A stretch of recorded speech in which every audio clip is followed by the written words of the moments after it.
When is it time to start getting vulnerable again after betrayal? Welcome to the Therapy Brothers podcast. I'm Brannon.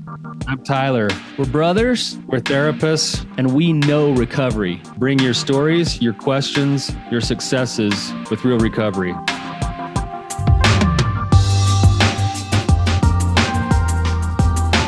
Hey, Tyler, you ready to have some hard conversations?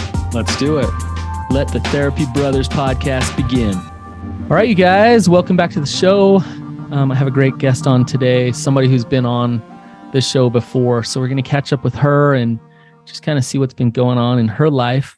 I do want to say that one of my favorite things that we do is go up in the mountains and find God with a bunch of guys at the Rising Sun conference. So if you're considering it, if you're on the fence, I don't know of anybody who's come who's regretted it. And they're all, usually it's the opposite of like, I'm so glad I actually pulled the trigger and I came. So don't be shy. We know it's weird. We know it's vulnerable, coming up with a bunch of dudes and doing some stuff together. I promise you it's not that weird and it's life-changing. So head on over to risingsun.com and sign up. So, all right, Janelle, welcome back to the show. Thanks for having me back. Yeah. So I don't know the exact number of episode that you were on, but it wasn't that long ago. It was just a couple months ago. If you could just fill us in, what's been going on, what you're struggling with now, and ask any questions you have. Yeah. I feel like there's a bottomless pit of questions that I have, but hopefully this will resonate with someone. Yeah, since the last episode, it was really helpful, especially hearing it back, to be able to, we talked about my daughter and how as a teenager she was involved in D-Day, and discovering my husband who had an affair with a few coworkers, several affairs. And it's been good to be able to work with her through that. I wasn't sure how to do that, but in the last episode, it really helped to put perspective and be able to work through a lot of that with her, and find kind of that line between, I guess, being bonded as quote unquote victims or working through it together in a healthy way. Right. So, yeah, so I'm glad that we did have that conversation and I was able, I'm in a work in progress, obviously, but we're trying to find that good middle ground. But yeah, since then, I guess I just kind of, we've been still working through, it's been almost 2 years since D-Day. And we've just continued to work our healing and our marriage, and trying to get over this the ongoing obstacles that come with infidelity and betrayal. So I've just gotten to this point this last month where this question has come up, and it's been a hard one for me to process. So I decided to call in the big guns. I'm ready. Okay. I'm hoping with your help, maybe I can get some more insight. But in our last therapy session, we go to a therapist who does specialize in betrayal trauma and sex addiction, and he's been super instrumental in us being able to slowly kind of build our marriage back. But in our last therapy session, he used a phrase that kind of rubbed me the wrong way. Okay. Although I know there's truth in it. And the phrase he used was victim perpetrator, which he didn't use it in like a rude way, obviously, but it was kind of eye-opening to me, I guess, because I've been dealing with that, and to put a name on it has helped a lot. But it's kind of where my husband and I have been caught in this dance, I guess, of like him working his therapy and working his recovery, and he's been doing a really good job. Like, that alone is hard for me to say, honestly. But like, there's not another way I would describe it. He shows up for me. He shows up for our family. He shows up for himself. He's definitely not the same person that he was, 2 or 3 years ago. And, but for me, it's so hard because it's almost because like, some of it I feel like is because I don't know how to show up with him as this new person, maybe. And also he'll come to me and like do things like hold my pain, or he'll even just everyday things like, you look really overwhelmed. What can I help you with? Like things like that didn't happen before. And it's like, sometimes I don't want to move forward with him doing those things, because I feel like if I accept his help or accept his, him showing up in general, that it will make it like, it will feel to him and to everyone else maybe that I'm over everything that happened and it's all in the past, and it's not a big deal anymore. Okay. What you're talking about, Janelle, is actually quite common. So you're not alone in the feelings that you're having. I'm going to ask a dumb question right now, but is it a good thing that he's working his recovery? Yeah. Yeah. Duh. Right. Yeah. That's what we want. Right. Yay. Yeah. That's awesome. But it puts you in a bind. It puts you in a kind of a tricky spot a little bit, doesn't it? It does. If he were just raging off in his addiction and just not working his recovery and being a total jerk, it wouldn't put you in this bind, because you could just be like, well, yeah, see. So it's weird, because it's like, good thing. I mean, when you just said, when he holds space for me or really wants to step up and help me, I'm sure some women listening are like, oh my gosh, like her husband does that. What? Like, that's awesome. That's good. Right. But then along comes the bind for you. Right. And I just want to say, it makes total sense. You've been hurt by extending trust in your relationship. You've been hurt by being vulnerable in your relationship. And so now you're hesitant to re-engage fully in a trustworthy way with him, because you've been hurt, right? And also, you want to make it known that your pain is valid, and that everything's not just swept under the rug, right?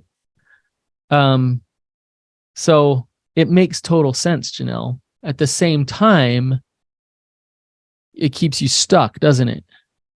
Because I imagine you want something different. What do you want other than kind of this dynamic in your relationship? Well, it's weird because I feel like my first response is like, well, I just want it to go back to how we were. But then when I think about it, it's like, oh wait, I don't want it to go back to that. Yeah. So it's kind of interesting because like, what do I want? I mean, I guess I would say I want our relationship to like move forward with, I mean, I want our marriage to grow, and I want our marriage to become more meaningful than it was. Okay. And I want, maybe what I want from the past is just that, is again to have like that trust and that vulnerability that was there before. Okay. I think I miss that a lot. So, Janelle, I'm going to tell you something that that you'll know deep down, but might be difficult to hear, which is when we talk about rebuilding trust in a relationship after betrayal, there's a process that goes on, right? And in many ways, the person who broke the trust needs to rebuild the trust. And the way they rebuild that trust is they change who they are from a dishonest person into a more authentic person. And they learn how to show up honest and empathetic and consistent. And they do that over time, right? Now, I've worked with guys who have done that work, and they've gone from being dishonest partners to being that, right? And that alone doesn't rebuild trust in the relationship. So that's what's under their control. They can be honest, empathetic, and consistent. But there's a requirement, that's a threshold that's really difficult for a couple, especially with betrayal trauma, which is he can be honest, empathetic, and consistent over time. The way that you'll trust again, Janelle, is, do you know what you need to do? No, maybe. You need to trust. So that sounds backwards. So the way that you trust again is you have to step into that vulnerable space of the possibility of you getting hurt. Because you'll never know unless you test it in that space. And there's ways all around it of like, well, I'm going to just avoid that deep level of a relationship, or I'm going to start a fight here and push him away that way, or whatever I can do to avoid that space where I'm falling deeper in love with him, where intimacy is a possibility. Because you won't really know his strength and his ability to really, truly know you and empathize with you and connect with you unless you open up. And it's one of the more difficult things to say to a partner who's been betrayed, because it sucks. In my group, I used to show this video of this guy who pushes his girlfriend off a cliff. She's tied to a rope, and so she falls off this cliff and she yells, "I'm breaking up with you." And I show that video, and then I ask the group, I'm like, why would she ever go stand next to him on top of that cliff ever again? Why would she ever even start climbing up that cliff to stand next to him again? He just pushed her off. Like, she probably doesn't want to do that. Yet in a marriage and in a relationship, and with what you just said you wanted, Janelle, you got to climb back up that cliff and stand there next to him again in order to know whether or not he's going to push you off. Do you see what I'm saying? Yeah, I do not like that. Not fun, huh? That sucks. But it's the only way.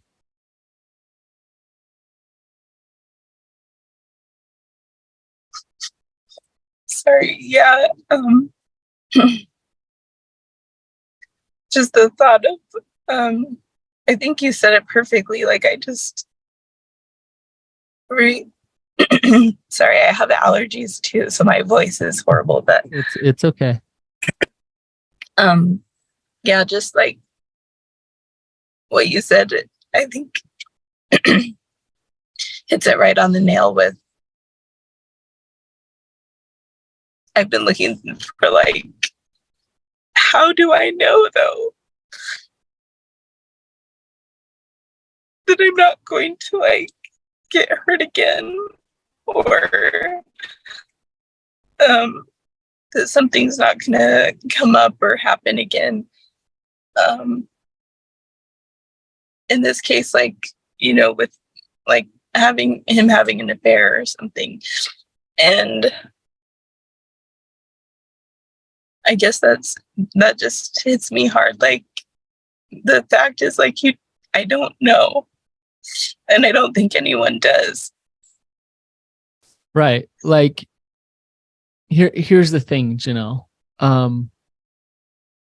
Some people extend trust way too soon and way too easy. So, like, a lot of the times I'll work with partners where their partner's not working a recovery at all, still very much likely to hurt them again, right? And what we work on is them really fortifying themselves in their own safety, because their partner is dangerous in terms of emotional and however dangerous they are to hurt them, right? Right. So their work is actually to create some space in order to be safe, regardless of what their partner does, right? But when a partner starts to work a recovery and you see that recovery, you need to know what to look for. What is genuine recovery, right? And so you can get that. And I talk about this all the time of, is he patient and empathetic with your pain? Is he consistent with his actions and behaviors? Is he connected to the household needs? Is he rigorously honest despite the consequences, that he can own who he is and be honest, right? Is he proactive in his own recovery? And, you're not driving the ship. So those are the things that you kind of look for to see, is he doing those things? Now, if he is doing those things, then he's a man unto himself working his recovery. And now the onus gets put onto you in terms of your recovery and your work on the relationship, right? So you educate yourself and you understand what those things look like and what those things are. And then, and this, there is no way around the possibility that you could get hurt again. That's why we call it vulnerability, right? Because you are vulnerable. And it's kind of this weird thing. I don't know why God set it up this way. The way that you're safe and trusted and loved and vulnerable in a relationship is by having the possibility that you could get hurt. Kind of messed up if you think about it, huh, Janelle? Yeah. But if that possibility of getting hurt wasn't there, then you wouldn't know whether he's trustworthy or not, right? You see what I'm saying? And so your job is to educate yourself about recovery, kind of watch and see what he's doing.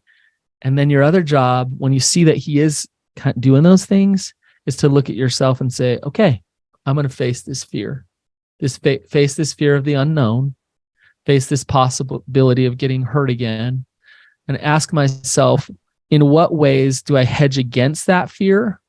And how can I act opposite to that? Do you see what I'm saying? Yeah. Yeah. So what are some things you can do, Janelle, that are different than running away and not being vulnerable with him? Well, it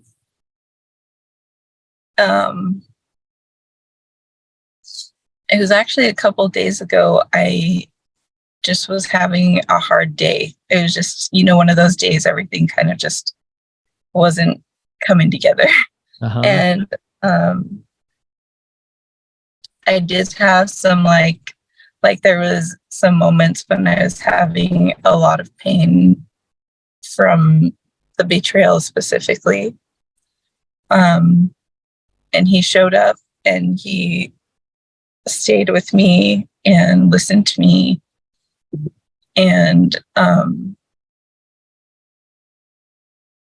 the day went on, and there were several other things that came up, and he was there, like, without me having to ask, or, you know, and at the end of the day, I kind of just fell apart because, like, these are the times when it's so hard for me to acknowledge that. And like you said, I feel like guilt because I feel like so many other women don't get that. And but I did sit down at the end of the day before we went to bed, when we were going to bed, and I tried my best to, like, just stop and say, hey, like, thank you for showing up for me today. Mm. And it was really hard for me to do that and to have that conversation. I think that's one way I want to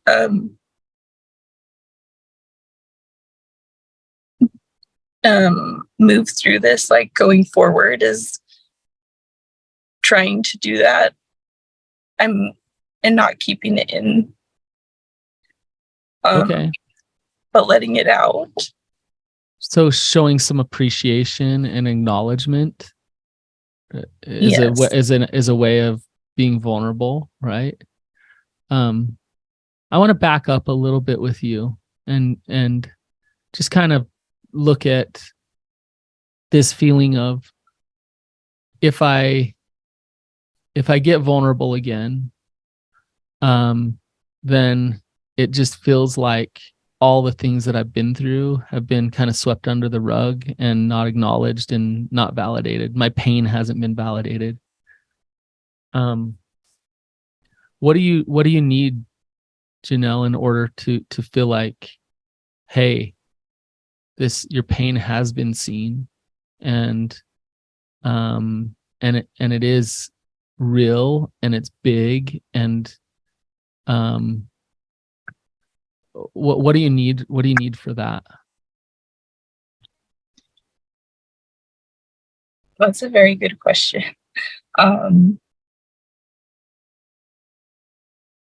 It's weird because I, like, thinking about it, it's like I don't know. Like,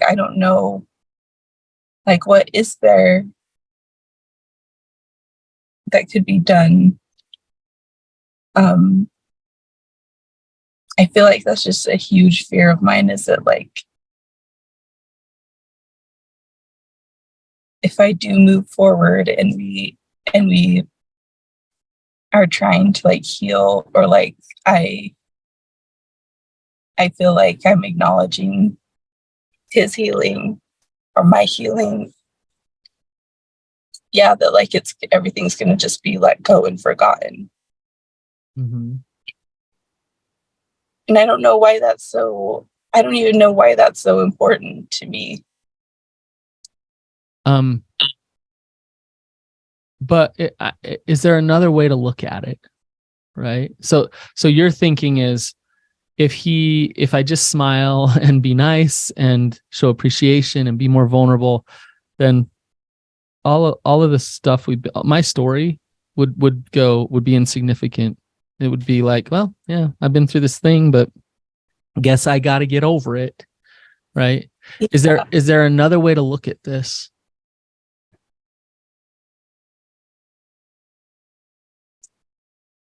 I'm guessing yes. I wouldn't be asking, right?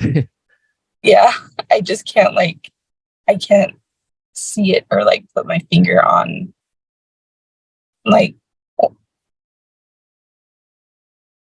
how I could turn this into something that would be helpful for me or our healing together.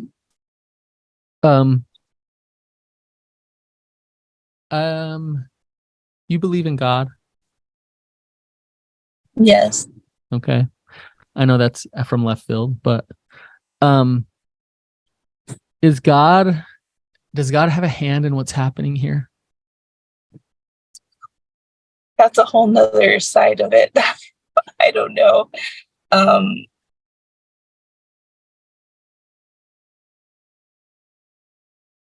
My relationship with God has been very rocky since this whole thing. Okay. So there's a breakdown in trust there as well. Well, so that's a loaded question when I asked, does God have a hand in this? Yeah. What's coming up for you, Janelle, when I ask that?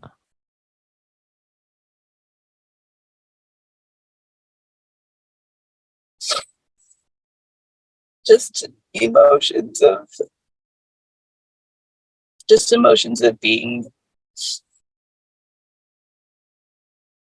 again, it kind of goes back to the trust, like emotions of just being let down. Mm-hmm. Trying to like rebuild some kind of relationship with not only my husband, but with God as well, and learning how to trust him again. How could God let this happen to you, right? Or why would God let this happen to you? I know that sounds like so cliche or like dumb, because like it's not like I've never faced anything before and questioned that before, but it's just been really, really heavy this time.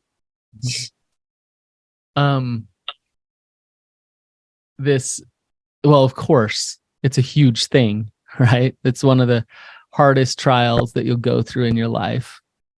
And betrayal isn't anything that you deserved or anything like that, right? And so it's unfair, and we could look at all of those things. So we could come back and say, God, what the heck? Like, seriously, don't you have my back? Like, where are you at here on this one? But I mean, why am I asking you about God? Do you know? I don't.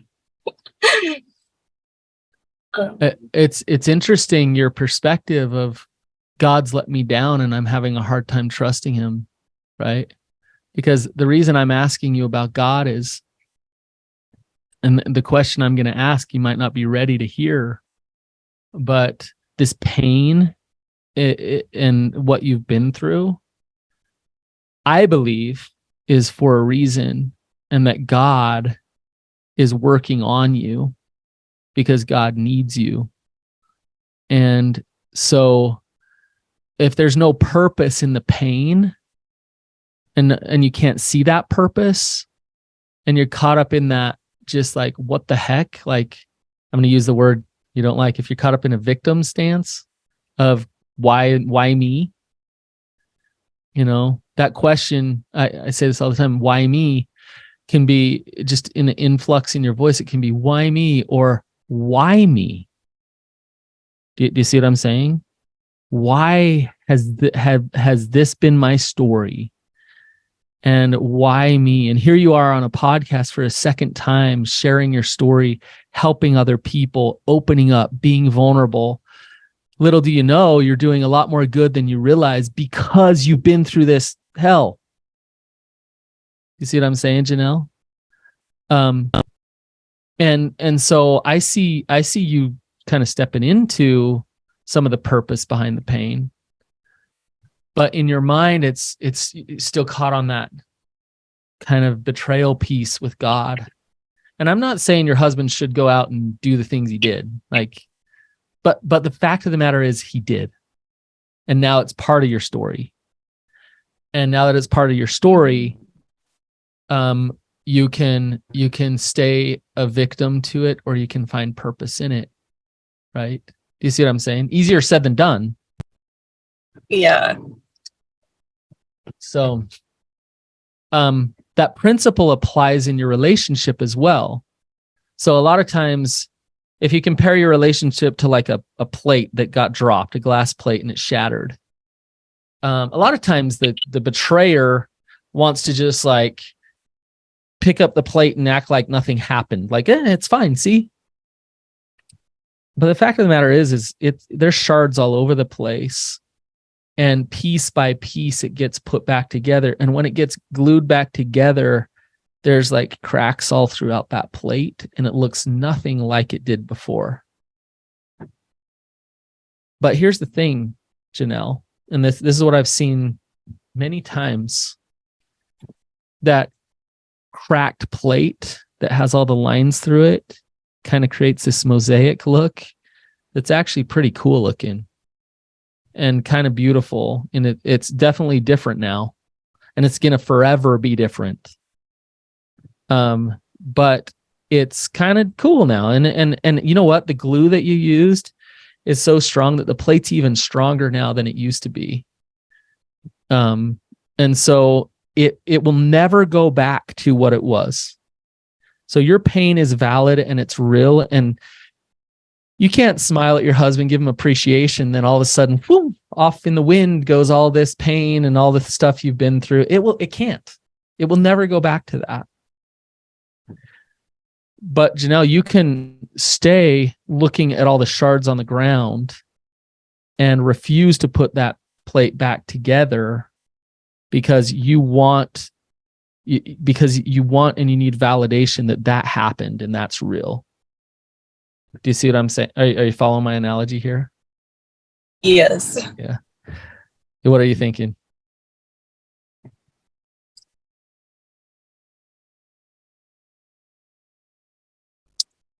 I'm thinking that there's a lot of truth behind that. And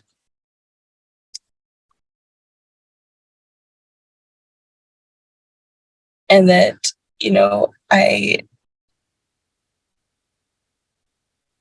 I think I feel like I have been kind of stuck in a place where it's like looking back instead of like, even though I want to move forward, I keep turning around. He's like picking up all the pieces and he's holding them in front of you and he's like, hey, look, I'm gluing these together. Like, it's getting better, right? And you're kind of like, yeah, the plate's shattered. Like, it's shattered. Right? Yes, that's like exactly. Yes. Yeah. And I don't want to be in that position. Like, I know in my heart of hearts that I don't want to just be stuck there. It doesn't feel good. You wouldn't be asking me this question if that's where you wanted to stay. You recognize this, Janelle. You want to shift into stepping into this, into dealing with it. But so the first thing is to become conscious of what you're doing and be aware that you're doing it. Okay. Let's not do that with any shame or you're not doing anything wrong. You're not bad. None of that. Okay. But let's just be conscious that, hey, I'm keeping it at bay because I want validation in my pain. I'm struggling to find purpose in all of this. And I'm scared to be vulnerable with you because I could get hurt again. Right. Those are just some of the reasons. Okay. That's where you're at. That's okay. That's okay. Now what I would do next is look at what are ways that I really make sure that plate stays on the ground. What behaviors do I do to really not try to step into vulnerability with him? The next thing I would do is be extremely patient with yourself and don't jump in the deep end. Okay. You don't have to be the most vulnerable you possibly can be with him right after our conversation today. But take a step back and just say, okay, I'm going to make a goal. I'm going to do something today that will extend myself a little bit in discomfort. And maybe it's a extra long hug with him, or opening up and really talking about your day and what something was like for you. I'm just giving examples, but just step in the shallow end first, but step into the water. Okay. And then do that a little bit more and a little bit more. And you'll see how he responds to that until next thing you know, you're swimming in the deep end with him. Right. I make it sound so easy, don't I? Just go ahead, Janelle. Yeah. No, I like that a lot, because I feel like sometimes I am not very patient, and I just feel like it's like all or nothing. Like, let's do it all or like not do anything. And then I just get stuck, And so I feel like I need to open my mind more to finding smaller opportunities and finding ways that I can be uncomfortable and vulnerable, but not like completely surrender everything to where I lose myself, This is a process. So engage in the process, and the process is going to come with some bumps and some twists and some turns that you can't see. But then you stay engaged in the process. And the beautiful thing of that process is it really helps you know whether you're safe or not. If you just want it fixed and done and it's all or nothing, you'll never actually get what you truly desire here, right? So it's one step at a time. So I was thinking back, like I went for a jog once and I think I ran like almost a mile, and I was like, the whole time I was running, I was thinking like, I'm going to run a freaking marathon. Like I'm going to run a marathon, And I think I never ran again because in my mind it's like the marathon is what I got to go do. Like just run a mile, run 2 miles. Just start there. And yeah, it's the same thing here it's a process. And, a lot of good things are happening. Can you acknowledge that? No, yeah, yes. Okay. I feel like slowly, step by step, it's like we are not at the same place that we were a year ago, or, I think that was like the hardest part for me a year ago when it was kind of that 1 year mark of D-Day. It was kind of just like, why are we not healed? Like, why are we not fine still? Like, why are we not done and like over all of this? And it's been a really hard year of learning, like what you're saying, like there's an actual process that you have to wade through. And it's not like a jumping in the deep end. It's all right, let's sit down and put our feet in. Yep. But the beautiful thing, Janelle, is you're recognizing why you've been hesitant to put your feet in. And now that you're recognizing that, now you can do your own work to trust your gut, to know what your truth is versus your fear speaking to you, and put your feet in slowly. And that gives a lot of hope for your relationship to be very different, because you're willing to look at yourself and do your own work here, right? Now, hopefully he continues to do the same thing. And that's where the process will take place and things will get better and better. So there's a ton of hope for this change to happen. It's interesting when you look back, you'll be like, whoa, like we're swimming in the deep end. Like, how did we get here? Like, it happened like piece by piece. Like, we're way down here. This is amazing. But you don't realize you're getting there day in and day out as you do these things. But then all of a sudden it's like, man, life is so much better. Our relationship is so much better. Our trust is so much better. And I would invite you to really examine this relationship with God and the purpose behind all of this for you. Pull out your journal, pray, meditate, spend some time alone in nature, and just talk to God about like, what's going on here? Like, why is this in my life? What am I supposed to learn? Because that will help you as the bumps and the twists and turns come in this process. Instead of you begrudging and saying, why me? And that's that victim place, right? Mm-hmm. Rather, you'll have a growth mindset to it of, oh, I know why me. And now I'm going to step into this because I'm going to learn and grow from this, right? So, Janelle, anything else you want to add? No, I don't know. I'm